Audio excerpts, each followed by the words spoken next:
Allez, salut à toi. Donc, dans cette vidéo, je vais te donner les raisons pour lesquelles la plupart des propriétaires vont lamentablement échouer leur lancement sur la plateforme Turo. Donc, je répète, cette vidéo est faite pour que je te donne 5 principales raisons pour lesquelles certains propriétaires, anciens propriétaires sur Wicar et actuels propriétaires sur Getaround vont lamentablement rater leur lancement sur la plateforme Turo.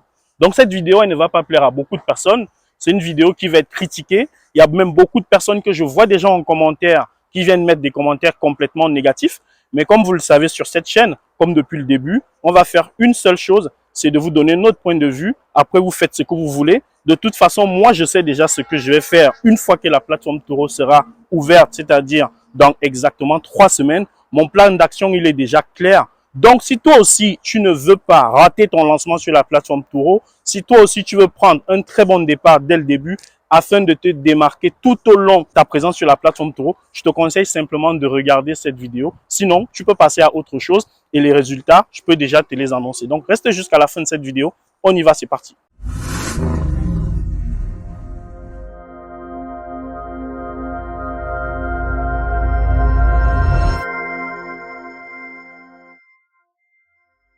Donc voilà, avant de commencer, je vais me présenter rapidement. Moi, je m'appelle Anissé, je suis dans l'autopartage depuis plus d'1 an. J'ai 6 véhicules, même si ça me démange l'envie de pouvoir ajouter plein d'autres véhicules. Donc cette chaîne, elle existe depuis déjà plus de 3 mois et nous sommes déjà pratiquement 1300. Et je remercie toutes les personnes qui m'ont fait confiance et qui suivent au quotidien notre chaîne. À toutes les personnes qui nous découvrent, donc vous êtes sur la chaîne Autopartageur, on parle d'autopartage, on parle des véhicules.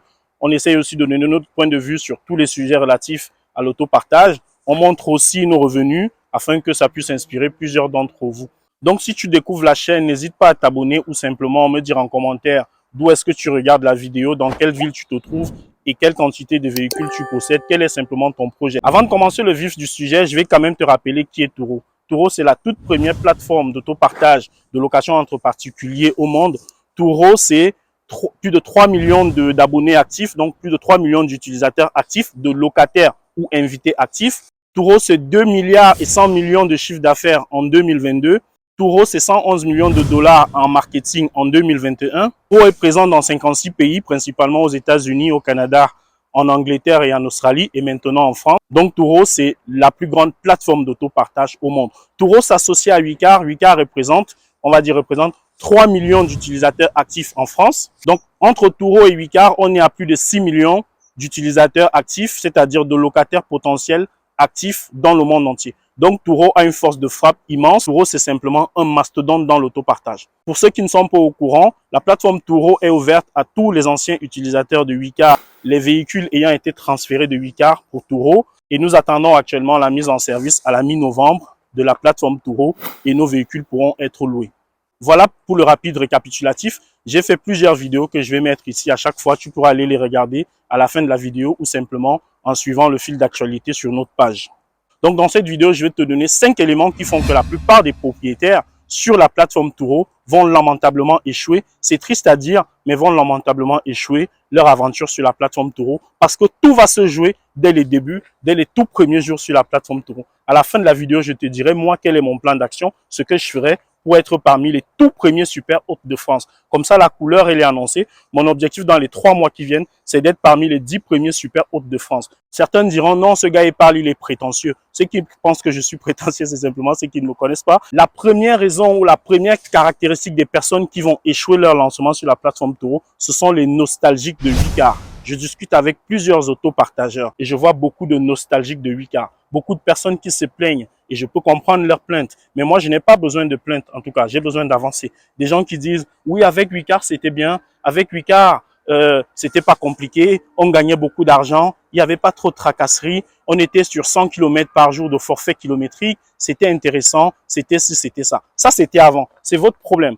Vous avez le choix. Soit vous restez sur ce fonctionnement-là, soit vous switchez, soit vous réalisez un changement de votre état d'esprit. Wicar à la mi-novembre, c'est fini. Et même déjà depuis quelques semaines, qui peut me dire ici le nombre de locations qu'il a eu sur Wicar? Il faut comprendre que Wicar, depuis 2 semaines ou même 3 semaines, Wicar est complètement au ralenti. Il n'y a plus de locations sur Wicar. Dans les 2 semaines qui viennent, vous n'aurez pas beaucoup de locations sur Wicar. Vous n'aurez presque plus de locations sur Wicar. Pourquoi? Parce qu'il y a un transfert d'informations qui est en train d'être fait. Je ne vois pas comment est-ce que dans quelques jours, vous aurez plusieurs locations sur Wicar. Ce n'est simplement pas possible informatiquement parlant. Ils sont en train d'opérer de grandes migrations. Donc, Wicar, c'est fini, oublié. Et donc, la plupart des personnes que je rencontre qui étaient de très bons loueurs, de très bons propriétaires sur Wicar, n'arrivent pas à effectuer ce changement dans leur esprit, à se dire, Wicar, c'est fini, on oublie, on avance. Et la différence, elle va se passer à ce niveau-là. Les personnes qui vont rapidement switcher leur état d'esprit, switcher leurs envies et ce qu'elles ont connu sur Wicar et se dire, OK,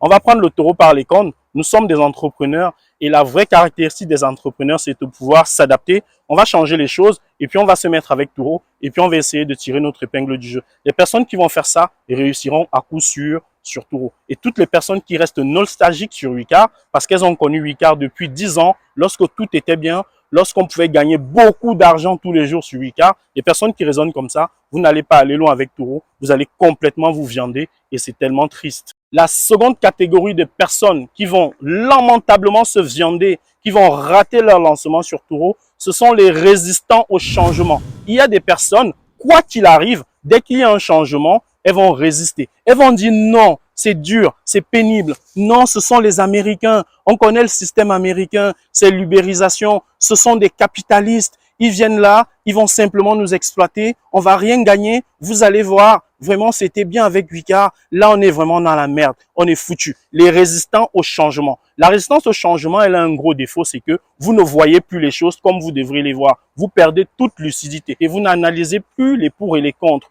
Vous ne raisonnez plus, vous êtes simplement bloqué dans votre état d'esprit, vous êtes bloqué dans votre raisonnement et c'est tellement dur. C'est tellement dur parce que vous passez à côté des opportunités. Donc, tous les résistants au changement, je vous interpelle, n'hésitez pas à changer votre état d'esprit. Moi, je ne vous donne pas de leçons, vous le savez déjà. Moi, je trace ma route, Je suis là simplement pour vous partager ce que j'ai à vous partager. Et une petite parenthèse, je suis en train d'exploser encore mon chiffre d'affaires du mois d'octobre. J'avais déjà explosé celui de septembre. Peut-être je ferai une vidéo pour parler de ça. Si vous me le dites en commentaire, je suis en train de tout exploser et c'est parce que j'ai changé quelque chose dans mon état d'esprit. Il y a encore beaucoup de travail, mais les résistants au changement, vous allez rater votre aventure sur taureau. La troisième catégorie de personnes qui vont rater leur aventure sur taureau, et ça, c'est ce que je vois au quotidien, et ça, c'est les pires. Ce sont les négligents. Vous êtes négligents. Vous êtes négligents dans votre manière de lister vos véhicules. Je le redis encore ici, j'ai fait plusieurs vidéos sur le sujet, les négligents, les personnes qui ne listent pas leurs véhicules, qui ne les listent pas complètement. C'est quoi lister un véhicule? Lister un véhicule, c'est comment tu décris ton véhicule. C'est la description. Tout ce qui concerne la description, les extras, les précisions que tu vas mettre dans ton véhicule, les accessoires que tu vas mettre, la description de ton véhicule, les livraisons au niveau des gares, les adresses, les accès au parking, c'est ça le listing. Les photos. Vous savez que j'ai une sensibilité particulière avec les photos. Les personnes qui prennent de mauvaises photos, vous allez aussi rater votre lancement sur taureau. Le listing est très important. Qu'est-ce que les personnes louent au final lorsqu'elles louent un véhicule sur une plateforme? C'est la première chose, c'est ce qu'elles voient. La seconde chose, c'est le prix. Les gens louent principalement ce qu'elles vont voir, c'est qu'elles voient comment c'est présenté et comment c'est vendu. Ensuite, le prix. Vous allez avoir des personnes qui vont louer un véhicule qui est beaucoup plus cher qu'un autre simplement parce que il a été bien vendu, il a été bien présenté. Et vous allez avoir à côté, et j'en vois beaucoup sur la plateforme Get4Rent, des véhicules qui ont énormément de potentiel, mais qui sont à la traîne, qui sont bien situés, mais qui sont à la traîne. Pourquoi? Parce que les personnes les vendent mal. N'hésitez pas à revoir vos listings. Je vais vous donner à la fin de la vidéo mes astuces, comment je ferai moi pour être parmi les tout premiers super hôtes en France. Pour moi, c'est simplement un objectif. La quatrième catégorie de personnes qui va rater leur lancement sur la plateforme Get4Rent, ce sont les fermés d'esprit. Ça rejoint le numéro 1 et le numéro 2. Les fermés d'esprit ne veulent pas comprendre ce qui se fait ailleurs. De toute façon, ils sont fermés dans leur esprit dès le début, dès l'annonce de rachat de Wicar par taureau. Ils ont été fermés dans leur esprit. Allez voir ce que les Américains font sur taureau aux États-Unis. Allez voir comment ils listent leurs véhicules. Faites des recherches dessus. Allez voir comment les photos sont prises. Allez voir comment ils expliquent, comment ils vendent leurs produits et vous comprendrez que on a beaucoup de travail. Mais l'avantage, c'est qu'on a déjà ces pays-là où taureau cartonne, où taureau a été lancé depuis plusieurs années et on peut simplement aller copier ce qu'ils font. Ce que je suis en train de faire depuis plusieurs jours, je vais te l'expliquer dans une vidéo où je vais aussi te donner une partie de ce que les gens auront dans la formation. C'est comment, grâce à l'intelligence artificielle, je suis en train de prendre le dessus sur tout ce qui va se passer sur taureau au niveau du listing. Content, je te l'expliquerai simplement en partie dans une prochaine vidéo. La cinquième et dernière catégorie des personnes qui vont, et je te donne un bonus après, ce sera la sixième. Donc la cinquième et avant-dernière catégorie des personnes qui vont se viander sur leur lancement sur Turo, ce sont des personnes qui négligent les conditions générales d'utilisation. Changez votre état d'esprit. Oui, car c'est fini. Les conditions générales d'utilisation qui vont s'appliquer à partir de la mi-novembre, ce sont les conditions générales d'utilisation de la plateforme Turo. Comme je l'explique souvent, je compare les conditions générales d'utilisation à une règle du jeu. On a un match de foot, un match de basket ou un match de rugby. La règle du jeu, c'est le règlement c'est le règlement de ce sport-là. Et c'est ça qui rentre en jeu. Vous ne pouvez pas traiter avec quelqu'un sans savoir quel est le règlement. Quand vous êtes embauché, que vous êtes salarié dans une entreprise, en fait, votre contrat de travail, ce sont les conditions générales d'utilisation, ce sont les règles du jeu qui sont fixées. Et tu ne peux pas signer un contrat si tu ne sais pas quels sont les horaires de début de travail, quel est le règlement intérieur, quelle est l'attitude à avoir lorsqu'on est en entreprise. Tu dois absolument savoir tout ça. Et les personnes qui vont négliger cet aspect des choses vont se faire rattraper par des locataires qui sont beaucoup plus futés et ils vont perdre beaucoup d'argent. N'oubliez pas une chose, et là c'est un conseil. La plupart des locataires qui vont louer sur Turo, au début, ça va être des locataires qui louaient déjà sur Turo à l'étranger, des Américains, des Anglais, des Australiens, des Canadiens. Et la plupart des Français qui louaient sur Wicar seront réticents vis-à-vis de la plateforme Turo au début. C'est une analyse froide. Voilà pourquoi la plateforme Turo va mettre du temps à démarrer.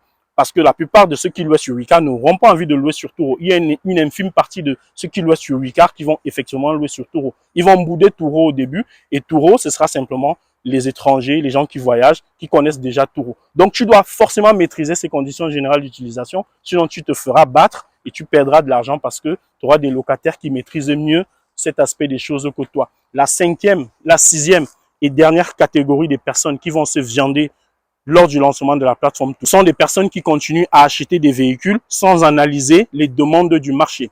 Turo, c'est une plateforme principalement étrangère, comme je l'ai dit précédemment. Les gens qui vont louer sur Turo, c'est pas à 100% les Français. Et les habitudes de consommation, les véhicules qui sont plébiscités par les Anglais sont différents de ceux qui sont plébiscités par les Canadiens, par les Australiens et puis par les Américains. Donc, si tu vas acheter des véhicules dans les prochains jours, si vous achetez des véhicules dans les prochains jours, il faut absolument que vous adaptiez vos goûts à cette clientèle-là. N'oubliez pas une chose. Vous n'achetez pas les véhicules parce que vous les aimez. Moi, j'ai perdu 8 000 € sur un seul véhicule parce que j'ai acheté un véhicule que j'aimais. Si tu n'as pas vu la vidéo, va chercher dans le fil d'actualité et tu la trouveras. Et après demain, je vais avoir des gens qui m'envoient des messages parce qu'ils ont acheté 5 Renault Zoé et qui ne marchent pas. Lorsque tu as acheté 5 Renault Zoé, qu'est-ce que tu t'es dit? Quelle est l'étude que tu as fait au début? Tu achètes 5 Renault Twingo, tu achètes 5 Renault Zoé. Qu'est-ce que tu te disais? Mais parce que pour acheter 5 véhicules comme ça, identiques tout d'un coup, ça veut dire que tu as bien un plan d'action. Tu as bien quelque chose qui t'a fait acheter ça. Tu as bien des raisons très solides et des études chiffrées qui font que tu as acheté ces véhicules.